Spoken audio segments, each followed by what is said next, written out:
Halo cuy, selamat datang kembali di channel review murah ya. Sebelumnya aku udah unboxing HP Vivo V15 refurbish nggak resmi 8/256 harga 1 jutaan. Di video ini aku mau membahas atau mereview kelebihan dan kekurangan HP ini jika dibandingkan sama Vivo V15 yang original. Ya, seperti yang kita tahu sih, HP Vivo V15 yang original itu varian memorinya itu 6/64, sedangkan Vivo V15 yang Pro itu varian memorinya 6/128. Jadi untuk Vivo V15 yang ori resmi masuk Indonesia itu nggak ada varian 8/256 kayak gini nih. Nah, HP ini tuh ada kelebihannya juga, tapi untuk minusnya HP ini lebih banyak. Nah, karena minusnya itu lebih banyak daripada kelebihannya, jadi kita bahas dari minusnya dulu di HP ini ya. Nah, minus yang pertama yang aku temuin itu di finishingnya. Finishing dan kualitas bodinya itu berbeda sama yang ori. Nah, kalian coba lihat deh finishingnya di bagian pojok-pojok sini. Ini tuh nggak rapi ya. Kalian lihat deh, ini nggak rapi, agak ada kasar-kasarnya gitu. Untuk Vivo V15 yang ori kan kalau diginiin kerasa halus gitu. Tapi ini kasar banget, bagian framenya malah muncul ke atas kayak gini. Jadi ada kayak kasar-kasarnya, kayak ada yang ganjel gitu ya kan, kayak gini. Jadi untuk finishingnya ini nggak rapi banget ya. Ini finishingnya nggak rapi dan kualitas bodinya juga kerasa nggak ori sih, karena agak kurang solid gitu. Kalau kita ketuk-ketuk kayak gini kerasa kurang solid, dan finishingnya juga kayak gini doang nih, kayak dirakit kayak gitu atau gimana gitu ya. Terus HP-nya ini kalau kita pegang-pegang kayak gini tuh kerasa agak-agak ringan, nggak kayak Vivo V15 yang original. Kalau Vivo V15 yang ori dipegang kayak gini tuh kerasa solid banget, tapi kalau ini enggak. Terus warna dari fingerprintnya ini juga aneh banget nih. Warna fingerprintnya ini kayak aneh banget ya, nggak kayak fingerprint Vivo V15 yang ori juga warnanya. Terus pemasangan fingerprintnya juga nggak presisi ya. Kalian coba lihat deh, pemasangannya itu miring-miring gimana gitu untuk fingerprintnya ini. Ya, jadi dari bodinya aja HP ini udah kerasa aneh banget ya, dari finishing dan kualitasnya juga. Oke, sekarang kita lanjut ke kekurangan HP ini yang kedua ya. Yang kedua itu HP ini OS-nya pakai OS abal-abal. Kita bisa lihat untuk tampilan menu di pengaturannya ini ya. Ini tampilan menu pengaturannya itu beda sama Vivo V15 yang ori, itu ada perbedaan ya, cukup banyak perbedaan dari segi logo dan dari segi menu-menunya ini. Termasuk dari menu game coba ini ya. Game coba ini kalau di Vivo V15 yang ori kalau nggak salah game ultra, kalau di sini game coba kayak gini nih.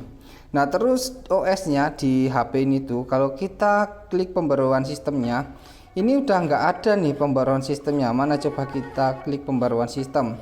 Jadi ini udah versi terbaru dan HP ini tuh cuma sampai mentok di Android 9. Kita coba lihat tentang teleponnya ya. Ini Androidnya cuma sampai Android 9 doang nih. Ini Androidnya 9 dan Fantos OS-nya juga cuma sampai 9 doang. Jadi kayak gini, Fantosnya cuma sampai 9, Androidnya juga cuma sampai 9.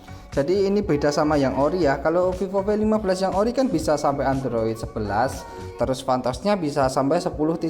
Tapi kalau ini cuman mentok di Android 9 dan Fantos 9. Jadi ini salah satu minusnya ya, pakai OS-nya itu abal-abal. Terus kalau kita mau update, misalkan kita mau install pakai firmware kayak gitu, itu resikonya banyak banget. HP ini bisa jadi malah error, ataupun di flash itu bisa jadi resiko error, termasuk emailnya hilang, atau nanti nggak dapat sinyal, atau nggak bisa nelpon, atau error dalam segi lainnya. Jadi kalau HP ini dipaksa update malah timbul error kayak gitu. Nah, selain itu HP ini tuh juga ada unsur tipu dayanya ya kayak gitu, termasuk di bagian memorinya ini. Nah, di bagian memori kan di tentang ponsel itu RAM-nya 8GB, terus ROM-nya 256GB. Kalau kita cek aslinya di aplikasi Device Info seperti DevCheck, itu RAM-nya cuma terbaca 6GB doang. Jadi RAM aslinya itu cuma 6GB, bukan 8GB. Tapi untuk segi ROM-nya sih oke ya. Ini beneran 256GB, tapi mungkin ini aku lagi beruntung aja dapat yang beneran 256GB. Kalau kalian beli HP Vivo V15 yang ini, anggap aja kalian tuh beli HP gacha di bagian memorinya. Karena kalian itu nggak bakalan pasti dapat memori 8/256 atau 6/256 kayak punya aku ini. Bisa jadi kalian dapat yang di bawahnya gitu ya kan, misalkan 6/128 atau 6/64. Ya, anggap aja beli HP gacha di memorinya. Oke, kita lanjut ke kekurangan HP ini yang ketiga. HP ini tuh bisa jadi HP rakitan atau bekas servisan ya. Ya, buktinya tadi di bagian bodinya ini tuh nggak rapi banget, finishingnya cuman finishing asal-asalan kayak gini. nggak rapi nih, finishingnya jelek banget. Terus di bagian kameranya juga kelihatan sih, di bagian kamera depan HP ini tuh ngeblur banget ya, ini ngeblur banget. Terus untuk Vivo V15 kan kamera depannya itu resolusinya 32 megapiksel ya, tapi HP ini tuh resolusi kamera depannya cuma 25 megapiksel doang. Jadi ini fake, untuk kamera depannya ini fake KW ya, bukan kamera asli dari Vivo V15 ini. Ya kalau yang ori kan itu 32 megapiksel, dan kalau dipakai buat video kamera depan itu bisa kayak sinematik ya, kayak sinematik bisa bagus gitu. Tapi kalau ini nggak ngeblur dan resolusinya cuma 25 megapiksel. Biar tambah pasti lagi, kita bisa cek pakai AIDA 64 juga ya. Kita langsung ke bagian perangkatnya aja kayak gini.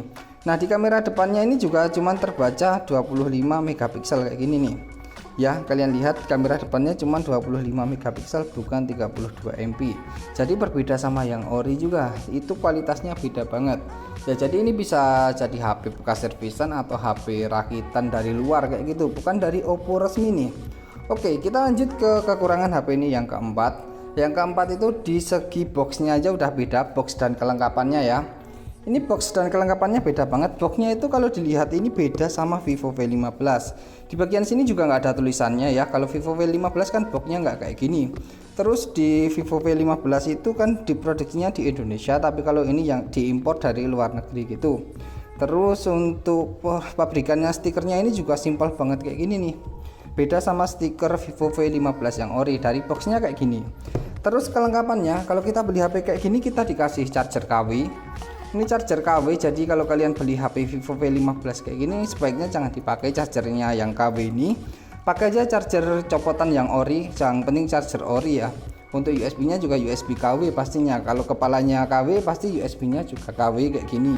Selain itu kita dapat buku panduannya cuman kayak gini doang nih. Buku panduannya pun beda tipe sama Vivo V15. Saat aku unboxing kemarin aku malah dapat buku panduan yang kayak gini doang, Vivo 1802. Ini Vivo apaan cuy? 1802 ini Vivo apaan, dan gambar HP-nya juga cuman seperti ini doang nih. Jadi buku panduannya juga asal-asalan, dan kita itu nggak dapat kartu garansi juga. Jadi garansinya itu kita nggak dapat ya, garansinya cuman garansi tulisan dari penjualnya doang, nggak dapat kartu garansi apa-apa. Nah HP kayak gini kalau dibawa ke service centernya Vivo misalkan rusak, itu nggak bakalan dapat jaminan garansi dari Vivo ya.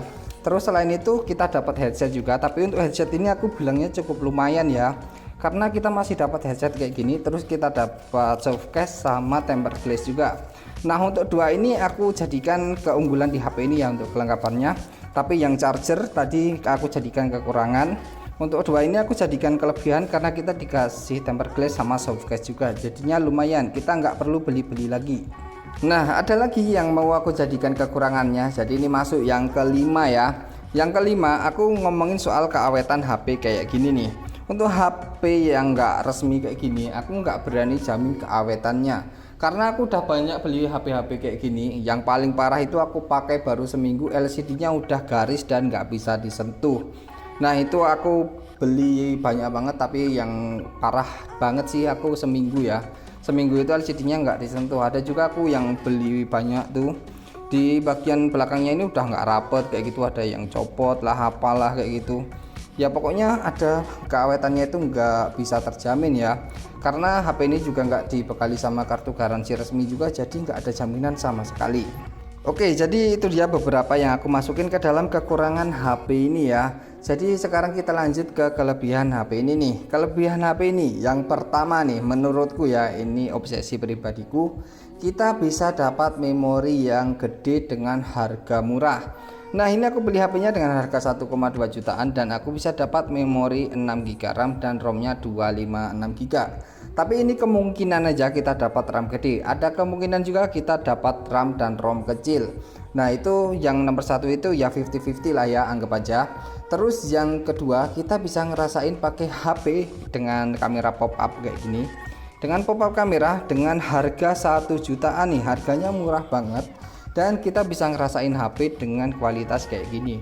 Walaupun kamera depannya ngeblur nggak seperti Vivo V15 yang ori, tapi lumayan juga 1,2 jutaan. Terus yang ketiga apa ya kelebihannya? Ya udah nggak ada lagi sih ya. Udah nggak ada lagi sih, cuman itu dua aja. Ya menurutku pribadi sih aku kurang worth it ya kalau beli HP ini dengan harga 1,2 jutaan. Aku lebih mending beli HP second ori, misalkan Redmi 9 atau Redmi Note 7 kayak gitu, lebih worth it sih menurutku daripada HP-HP yang kayak ginian sih.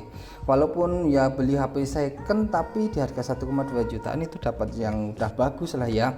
Untuk dipakai harian juga pastinya nyaman banget, terus soal keawetan juga lumayan, mendingan second ori daripada HP-HP kayak gini. Oke ya, jadi itu aja kelebihan dan kekurangan di HP Vivo V15 84256 harga 1 jutaan ini bukan HP ori ya. Jadi gitu aja untuk video kali ini. Semoga video ini bermanfaat. Jangan lupa subscribe dan terima kasih.